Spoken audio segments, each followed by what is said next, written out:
Amigos, estamos en una nueva emisión de Norte a Sur, que como usted sabe, pues todas las semanas, Darwin Chávez, Damaso Jiménez, Francisco Rojas y ahora con el refuerzo del doctor Ender Arenas Barrio, hacemos para ustedes con nuestras opiniones acerca de lo que está ocurriendo en el mundo, lo que ocurre en Venezuela y lo más importante, lo que va a ocurrir.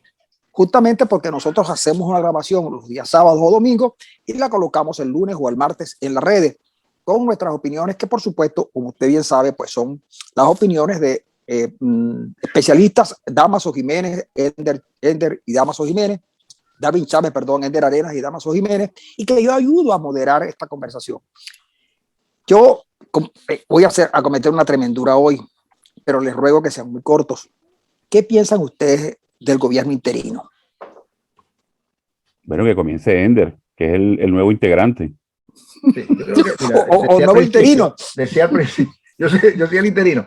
Yo decía al principio que el gobierno interino ha desaparecido. Yo creo que ha desaparecido por ahora. Porque el gobierno interino no es una cosa que es un eufemismo, porque el poder real, los aparatos, el poder, el dominio sobre el territorio, sobre las fuerzas oscuras del Estado, las mantiene Maduro.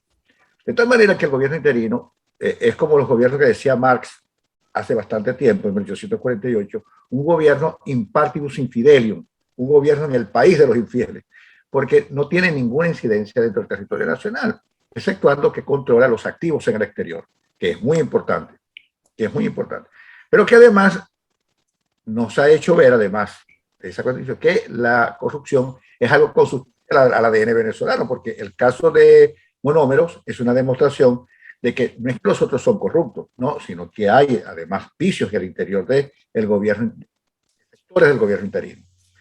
Entonces, yo creo que hay que, lamentablemente, es decir, no se pudo hacer más nada. Yo creo que se hizo lo que se pudo por parte de Guaidó y compañía. Yo creo que la realidad es más terca y rebasó el ámbito de validez de las propias instituciones del cual el gobierno interino se valió. Que si el TCJ en el exilio, que si no sé qué cosa en el exilio, eso no tiene ninguna incidencia, no tiene ningún impacto a nivel nacional, porque el gobierno, de hecho, de facto, lo tiene Maduro. Y no lo hemos entendido de esa manera. Es necesario para... Sí, dime. No, que pensé que como hiciste una pausa, te iba a decir, el audio está intermitente un poco, y luego que pensé que había terminado y le iba a preguntar, y le iba a pasar la palabra a... Bueno, pasé la palabra, después volvemos a Darwin. Dale, perfecto. El gobierno interino para mí comenzó siendo una gran esperanza en enero del 2019, no solo de que se lograra la libertad de Venezuela, sino que además el gobierno interino dictara una especie de cátedra en torno al manejo honesto y transparente de los activos en el exterior. El tema monómeros es la mejor expresión de que en la oposición hay quienes se amparan en la corrupción para amasar grandes fortunas. El tema monómeros, los que hemos denunciado el tema monómeros, lo que hemos recibido son descalificaciones. En estos días, un lector de Verdades y Rumores me decía, con tantas cosas que ha hecho Maduro y el chavismo, ¿te vas a seguir ocupando de Guaidó? Sí, me voy a seguir ocupando de Guaidó. Porque la corrupción no importa el color que tenga. La corrupción ha erosionado la institucionalidad, las bases sociales. Venezuela ha sido saqueada por la corrupción y eso no hay que permitirlo. El tema monómeros es un tema escandaloso. Ahí está declarada en quiebra, que era lo que buscaba un sector del gobierno interino encabezado por Leopoldo López, y ahí están los resultados. Que no hayan podido lograr sacar a Maduro del poder, quizás hasta se puede aceptar, como decía Ender, porque, bueno, el gobierno interino era un eufemismo, era un gobierno de redes sociales, un gobierno electrónico, que no tenía ningún tipo de poder interno, pero que hayan sido incapaces de manejar con honestidad, con transparencia, los activos en el exterior, eso es imperdonable. ¿Cómo justifica ahora Guaidó que hace unos meses en una presentación de una rendición, una supuesta rendición de cuentas ante la comisión delegada, dijeron que Monómeros era un éxito, que Monómeros había logrado superar todos los problemas? y ahora dicen que están quebrados. O sea, yo quiero una explicación lógica, pero la única explicación cada vez que se señalan los escándalos de corrupción del gobierno interino es el silencio. Guaidó no dice nada, no hace nada y siguen saqueando los activos en el exterior, porque no solamente es el tema monómero, es el tema Lunasa en Costa Rica, es el tema Citgo en Estados Unidos, y lo último también, además del tema monómero, es el tema, el supuesto acuerdo con ConocoPhillips, que la Procuraduría quiso aclarar y lo que hizo fue más bien oscurecer, achacándole la culpa de ese supuesto error al Special Master designado por la Corte de Delaware para actuar dentro del proceso de arbitraje que hay abierto con Conoco. Para mí, en síntesis, el gobierno interino comenzó siendo una esperanza y terminó siendo no solo una decepción, sino otro mal ejemplo de la mala administración de los activos venezolanos. Damaso. Bueno, la verdad que uno ve que el gobierno interino viene siendo tiene mucha similitud con una lengua muerta, en el sentido que no existe, no funciona. Es como que alguien es experto en Esperanto y no puede sobrevivir hablando con nadie con respecto a esa lengua, ¿no? Es una cosa que de verdad es surrealista completamente. Y entonces pretende un sector, utilizando las redes sociales y todo eso, que la gente considere que eso es normal. Estamos en una guerra donde todo el mundo pretende normalizar lo anormal. Y viene siendo, en realidad, como para la economía real, un juego de monopolio. Porque, bueno, tú tienes el dinero, tú tienes el camino, tú tienes las estrategias, pero no te va a llevar a nada. En la vida real, ¿no?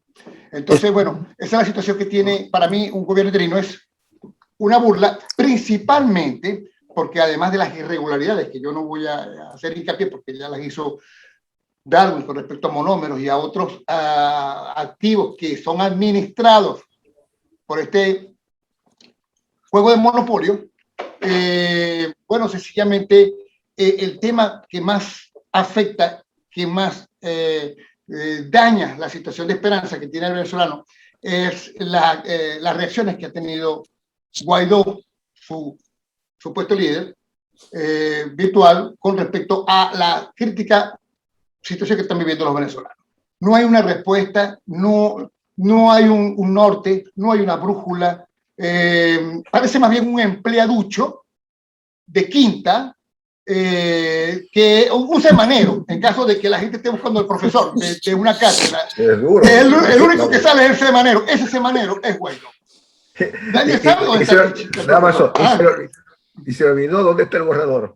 No, el borrador y la lista. Entonces todo el mundo hace lo que le da la gana, ¿no? Porque nadie respeta al semanero.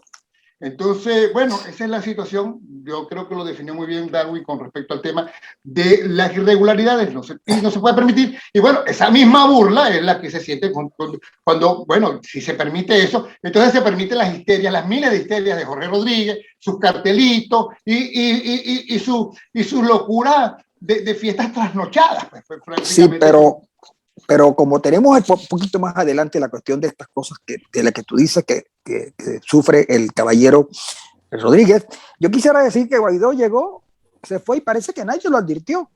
El mundo, la política en Venezuela sigue andando y parece ser que después de aquello del plan de salvación nacional que sustituyó a otras consignas y obviamente de la designación de Gerardo Blay en las conversaciones en México, da la impresión de que Guaidó pasó a un segundo plano y que el gobierno interino pareciera ser que era parte del acuerdo y saliendo poco a poco, ¿no?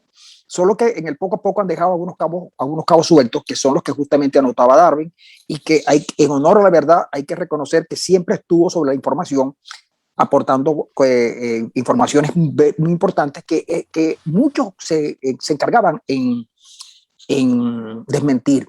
Que por cierto, les quiero contar que dicen, y lo dice él mismo, que Bukele se convirtió en dictador. Y resulta que uno de los asesores principales de Bukele es una señora que llaman Hannah Georges. Sarah Hannah George. Sí, asesora de Leopoldo López. Y también un caballero que siempre va de Toledo a Murcia, llevando información. Por cierto, que en armando.info hay un buen trabajo publicado hoy sobre Sarah Hannah George. Si quieren unos detalles, se los doy rapidito. Sarah Hannah George es odontóloga de profesión. Solo era la secretaria de Leopoldo López, le llevaba la agenda y le organizaba el café. Y de la noche a la mañana se fue al exterior, aunque no estaba perseguida, y se entró o construyó una relación sentimental con Karim Bukele, el hermano de Nayib Bukele y principal cerebro de toda la operación de dictatorial y de enriquecimiento que hay en el gobierno de El Salvador. La señora Sarah Hannah, junto a Toledo, son casi que los dueños de una empresa que se llama Salto Ángel Consulting, que son los que llevan los hilos del poder en El Salvador. Hasta ahí les dejo. Bueno, mañana a las 2 de la tarde, usted no se pierde el programa de Ender Arenas y Francisco Rojas en Instagram, porque van a traer la parte emotiva de esa relación, que no la vamos a contar ahora, pero la contaremos mañana. Bueno, amigos, el otro tema muy interesante era que la gente ha puesto mucho interés en la próxima sesión de las reuniones en México, pero resulta que el día viernes no apareció Rodríguez, no apareció nadie, pero el sábado aparecieron con unos carteles en defensa de Alex Saab. Pero él no mintió, él dijo que él quería involucrar a Alex Saab y lo involucraron con un cartel. Claro, bueno, claro, pero el cartel lo involucró con un cartel. Sí, carecartón lo llaman ahora. Sí. No lo llaman caretabla, sino carecartón. Me gusta eso de que el cartel involucró con el cartel. Claro. Pero Damaso, mira que yo lo que quería decir a ustedes es lo siguiente. ¿Dónde está? Porque ya dicen algunos que la apelación que hizo su defensa en Cabo Verde parece que no va a tener fundamento. Ya le dijeron y que en algún momento pues tendrán que resolverlo. Ahora, yo creo que el problema de Alex Saab va mucho más allá de los intereses venezolanos, aunque la presión que pone el gobierno venezolano es demasiada. Ahora, mi pregunta es, ¿dónde está Álvaro Pulido Vargas, que es el socio ejecutor de las políticas que desarrollaba Saab? Ustedes que tanto conocen del mundo y de las interioridades de estos caballeros, ¿podrían decirle algo a nuestra audiencia? No, yo creo que Álvaro Pulido Vargas, yo creo que tiene dos destinos, o está en Caracas o está en Moscú, porque ellos operaban tanto desde Caracas como Moscú. Es probable que esté en Moscú junto con Camila Fabri, que es la esposa de Alex Saab, y ellos estaban retenidos en Caracas, luego los entregaron a Moscú y están en Moscú. Presumo que debe estar en alguno de esos destinos. No creo que esté en otra parte, porque si no estuviera ya detenido. Entonces, ¿era que Alex Saab era el testaferro de Pulido Vargas como esposo de la Fabri? No sé. No sé, esas intimidades no se conocen.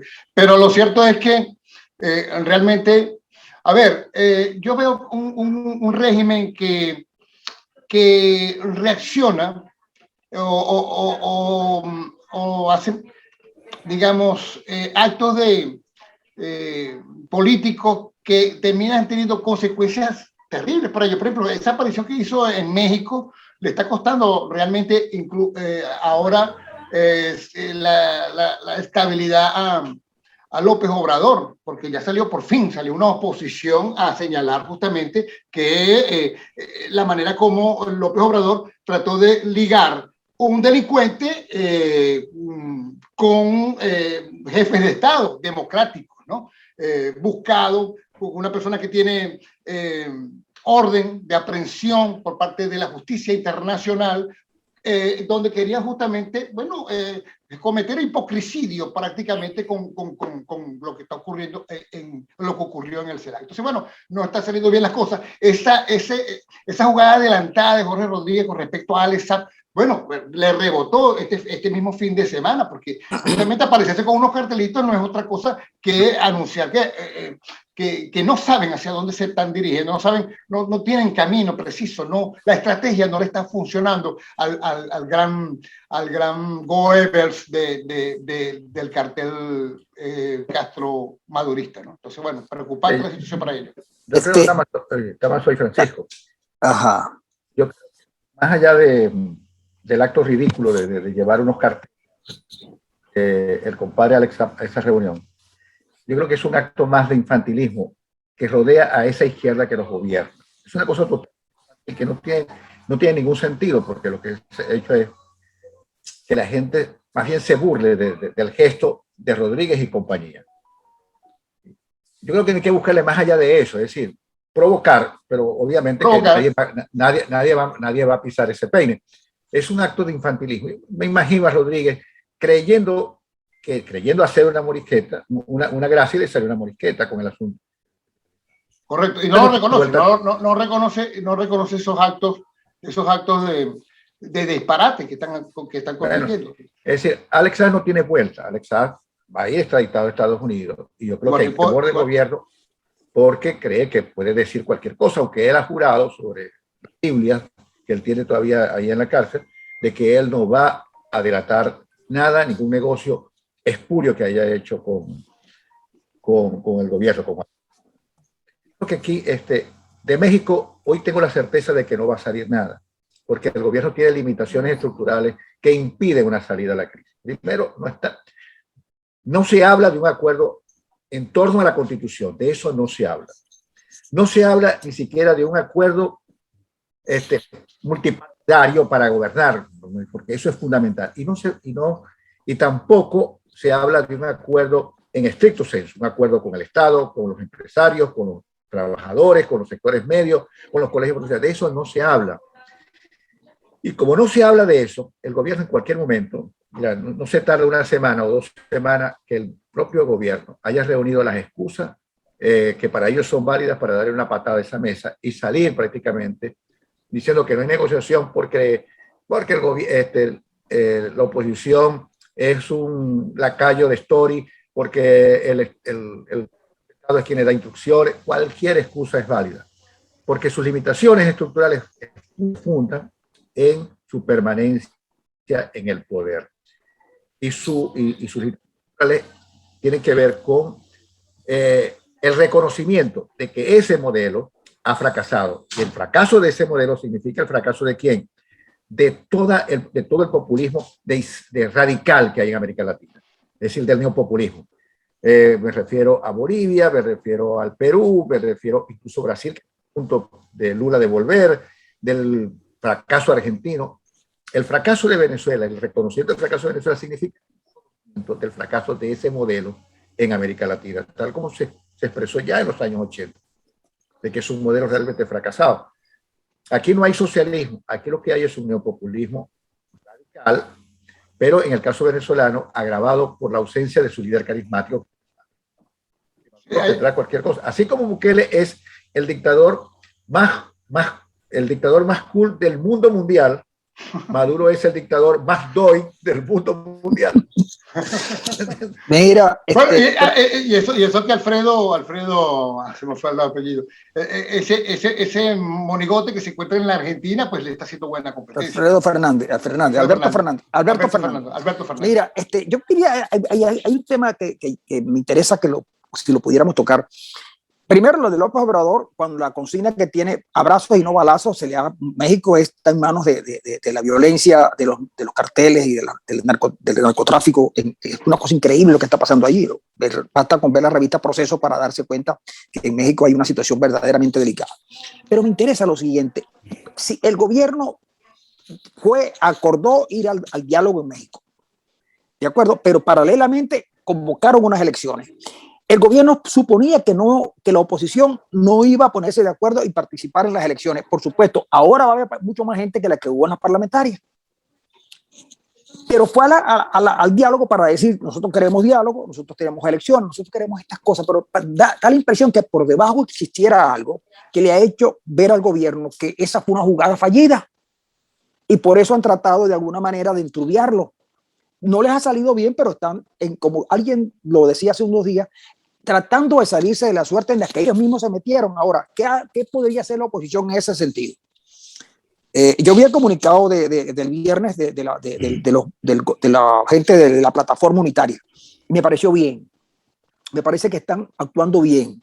Pero ¿qué es lo que creen ustedes que está pasando con el gobierno? Yo creo que el gobierno tiene la firme intención de provocar que la oposición se levante de la mesa.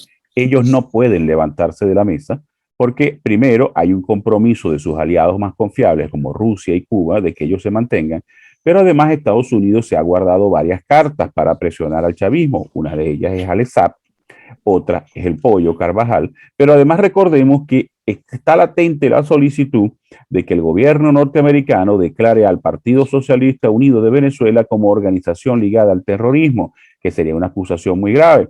Entonces, como el gobierno no puede levantarse por iniciativa propia de la mesa, lo que trata es de generar problemas, de generar obstáculos para que la oposición sea quien aborte la negociación y ellos salir con su argumento de siempre de que la oposición es terrorista, que la oposición no quiere una solución, que no quiere dialogar. Para mí, a mi criterio, la jugada de Alexa obedece a eso, el retraso el pasado viernes obedece a eso, la petición de excluir a Carlos Vecchio de la negociación también obedece a eso. El gobierno ha ido poniendo minas en el camino para tratar de que la oposición pise una de esas trampas y por supuesto salga de la negociación. Pero así como el gobierno no puede levantarse por iniciativa propia, la oposición tampoco puede levantarse porque la oposición está obligada ante la comunidad internacional a mantener su posición de permanecer y lograr un acuerdo en la negociación. ¿Se logrará un acuerdo a corto plazo? Ojalá que sí, pero estos son procesos muy lentos, son procesos que llevan tiempo y que por supuesto van a tener muchos obstáculos. El tema de las elecciones, por supuesto, el gobierno jugó a que la oposición no lograra ponerse ni siquiera medianamente de acuerdo y no lo logró. La oposición con muchas dificultades y con muchos errores, hay que reconocerlo, está presentando una plataforma incompleta, pero algo parecido a una plataforma de unidad para las elecciones del 21 de noviembre. No, mira, vamos a un proceso electoral en medio de una situación que ya de por sí ya se ve fracasada, como es el tema de las negociaciones, fracasada en el término de que, por ejemplo, fíjense, Maduro estaba jugando y le está saliendo el tiro por la culata, porque él se sentía muy seguro, no hay un líder, ya sabemos cómo es Guaidó, no hay una estructura, no hay una fuerza externa que, bueno, que lo ponga en peligro su poder, ¿no? Sin embargo, ellos tampoco están tan bien como lo demuestran. Y en todo caso, las negociaciones solo servirían a Maduro, porque tienen sus propios intereses, en cuanto al término a bajar las sanciones, a lograr, por ejemplo, la libertad de Alexa, que obviamente se ha demostrado que eso es lo que han estado buscando, y también, por supuesto, lograr el control nuevamente de activos importantísimos como Citgo, que a mí me tiene bastante preocupado lo que va a pasar con Citgo y con el oro en Londres, porque obviamente pues esto es como un meteorito, no se sabe hacia dónde puede ir, dónde va a caer, dónde va a terminar cayendo. Y la situación pues obviamente no le está saliendo muy bien a Maduro. Vienen unos comicios regionales, no creo que Maduro logre una mayoría, porque bueno, estaba jugando en ambas mesas, en ambos tableros, y la situación pues obviamente las candidaturas del chavismo tienen muy poca fuerza. Verbigracia, la situación de gobiernos nefastos, como por ejemplo como el de Omar Prieto en el Zulia, del cual pues no vale la pena hablar. Pero fuera de esto, no se sabe qué va a pasar con el país de cara a diciembre de este mismo año, de cara a diciembre y en el 2022. No tenemos nada concreto, no tenemos tomado la cuerda por ninguna parte. Entonces, bueno, es preocupante porque no se sabe, bueno, se hablaba de revocatorios, se hablaba de presidenciales. Yo creo que Maduro lo único que puede lograr es salirse con la suya en cuanto a mantenerse hasta el 2024 con un gobierno que cada vez se deteriora más hasta que haya pues una nueva figura que pueda salir dentro del chavismo, que obviamente pues ya tienen allí algunas figuras y mientras tanto pues la oposición tiene que replantearse, reinventarse y reformularse para ver qué va a pasar, porque obviamente no tienen tampoco una estrategia después de las comisiones de la regional. Amigos, nos estamos acercando al final. Si hay una cosita más que hay que agregar, les agradezco sea lo más breve posible, porque el tiempo, según lo que llevo acá, se nos está agotando. ¿Alguna cosita más, señor Arenas o señor Chávez? Si no, estamos por concluir esta sesión, esta emisión de Norte a Sur. Y por supuesto, les agradecemos infinitamente que estén con nosotros semana a semana. Y les recuerdo, busque esta emisión de Norte a Sur en venezuelausa.org, también en Verdades y Rumores, y por supuesto, una vez que está allí en el canal YouTube de Damaso Jiménez, entonces comienza, y en el canal que tiene el señor Darwin Chávez, en ese momento comienzan las redes a sentir lo que nosotros estamos diciendo, a oírnos y a tomar sus propias decisiones, porque en tiempos de noticias falsas, nosotros somos más información y menos especulación. Hasta luego, amigo. Fue un placer. En nombre de Darwin Chávez, de Damaso Jiménez, de Arena y también del hombre 5 estrellas de Maracaibo, nos despedimos por esta vez.